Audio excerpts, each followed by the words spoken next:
I always say if you're a doctor, I'm sure you go home at the end of the day very proud that you saved lives, which of course is incredibly important. At the end of most research days, you go home thinking you haven't done much. But in contrast to a doctor, you can at least look back over 10, 20, in my case almost 40 years, and think, yes, the whole field has changed dramatically in that time, and I've contributed to that. So, yeah, it is very satisfying. My most important work has been looking at hereditary cancer syndromes, where a particular form of cancer, usually with other associated anomalies, is inherited through the family.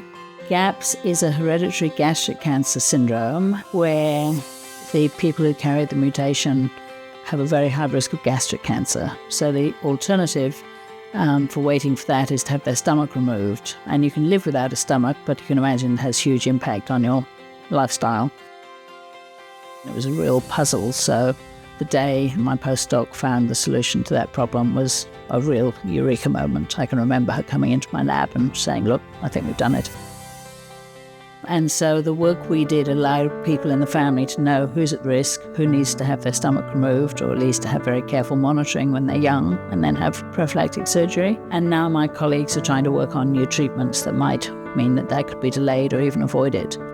Since then, there have been many families around the world described with exactly the same kind of mutation, and now they can all have this pre-symptomatic diagnosis, so they don't need to have their stomachs removed unless they know they carry the mutation. So that's been very important for those families. They're rare, but it's been very important. The early landmark of finding the gene for Gorlin syndrome, that was an achievement. It's a very nasty disease, particularly if you live in Australia, because you can get literally thousands of basal cell carcinomas. And those are the common skin cancers that most of us will get, but you don't want thousands of them all over your face, all over your back.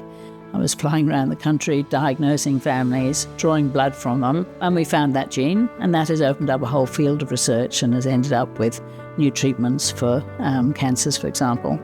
The work I did with QIMR ATM, which is now a very well-established breast cancer gene and is tested for all over the world. There are hundreds or thousands of people in the world now found to have a mutation in that gene, which we know contributes to their breast cancer risk. And then putting together this international consortium, CIMBA, which is truly a work of hundreds, that's been extremely successful. And, there's been enormous input from other people, but it was my idea to do that and to pull it together and hold it together.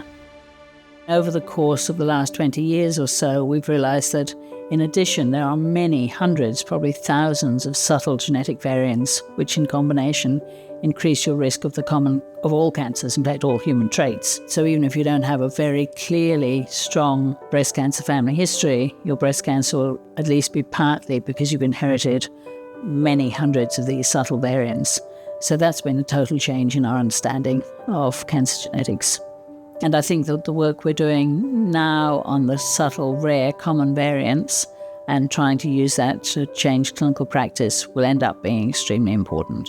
It'll end up giving much more personalised advice to women about when they might need to start taking risk reduction strategies, think about having surgery or other means of reducing their risk. So I think in the general population in time, that will become extremely important.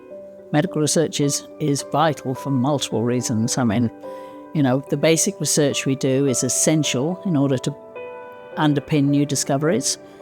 And I think the achievements have been numerous. And we cannot survive without these sorts of research institutes. That's how medicine advances. And QIMR's more than played its part.